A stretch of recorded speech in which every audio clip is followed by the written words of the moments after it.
समर्थन में रैली करके वोट मांग रहे थे और ये कह रहे थे कि आपका जो आप इस उम्मीदवार को वोट दोगे वो एक एक वोट मोदी को जाएगा। प्रज्वल रेवन्ना कर्नाटक का, उनकी वीडियो बाहर आई है, 1 या 2 नहीं, 100 या 200 नहीं, 2800 2800 वीडियो बाहर आई है उनकी, जिसमें वो अलग अलग महिलाओं के साथ बलात्कार करते हुए की वो वीडियो है। उसमें IAS अधिकारी भी हैं, उनके घर में काम करने वाली नौकर भी है, उनकी पार्टी की नेता भी है, उनकी पार्टी की कार्यकर्ता भी है। तो आप ये देखिए कि इनके राज के अंदर यदि महिलाएं सुरक्षित नहीं है, एक IAS अधिकारी सुरक्षित, उसके साथ ये नेता यदि ऐसा कर सकते हैं तो गरीब की बेटियों का क्या हाल। हम सब सादा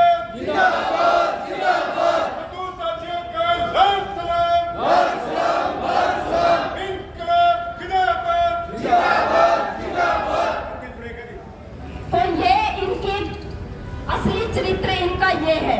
और भाषण क्या देते हैं मोदी जी, धर्म के आधार पे ध्रुवीकरण करने के लिए वो ये कहते हैं कि कांग्रेस आएगी तो आपकी धन संपदा को बंटवा देगी।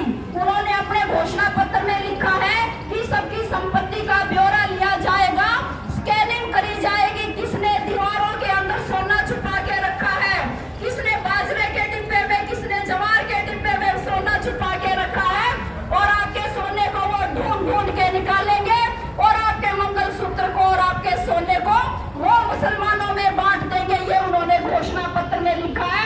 प्रधानमंत्री मोदी सरेआम झूठ बोलते हैं, मंच पे खड़े होके पूरे आत्मविश्वास के साथ, उनको शर्म भी नहीं आती है, वो ये बोल रहे हैं। और मोदी खुद क्या कर रहे हैं, ये ऐसा कहीं पे हिंदू मुसलमान शब्द भी नहीं लिखा है कांग्रेस के घोषणा पत्र में। और जो बाकी और इंडिया गठबंधन की बाकी पार्टियां भी हैं, आप उनके भी जब आप घोषणा पत्र देखोगे तो उनमें रोजगार की बात है, उनमें महंगाई की बात है, उसमें महिलाओं की बात है, उसमें युवाओं की बात है, मजदूरों की बात है, किसानों की बात है उन घोषणा पत्र के अंदर। और लेकिन प्रधानमंत्री जी क्योंकि वो खुद कुछ कर नहीं सकते, उनका जो है याराना केवल पूंजीपतियों के साथ है, उनको केवल पूंजीपतियों की तिजोरी भरनी है, इसीलिए उनको सख्त आपत्ति है कि धन का बंटवारा नहीं होना चाहिए। क्यों नहीं होना चाहिए, ये मैं कांग्रेस के घोषणा पत्र से अलग बात कर रही हूँ, वहां से वापस आ जाऊं। इस देश के 80 करोड़ लोगों के पास जितना धन है उतना सबसे अमीर 10 लोगों के पास है। 80 करोड़ जनता के पास जितना पैसा है, केवल ऊपर के जो 10 आदमी है, 10 के पास उनके बराबर पैसा है। ऊपर के 1% जो लोग हैं उनके पास देश की संपदा का 40% से ज्यादा है। और जो नीचे के 50% लोग हैं, 100 में से नीचे के 50 हैं, उनके पास 100 में से केवल 3 रुपए हैं। आप ये बताओ, कांग्रेस के घोषणा पत्र को जाने दो भाड़ में और देखेंगे कांग्रेस वाले जवाब देंगे। लेकिन आप खुद सोचो इस बात को कि क्यों भाई, किसी की तो तिजोरियां भरी हैं और किसी के पास 2 समय का रोटी भी नहीं है खाने के लिए। क्या यहाँ पे इस बात का पता नहीं चलना चाहिए कौन कितना धन ले रहा है?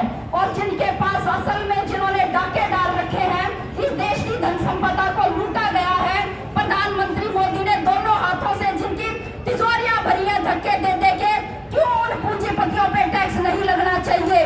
क्यों नहीं उनकी जो है संपत्ति को वापस लिया जाना चाहिए? और क्यों नहीं उनकी संपत्ति वापस लेके उससे जो है सबको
चुनौती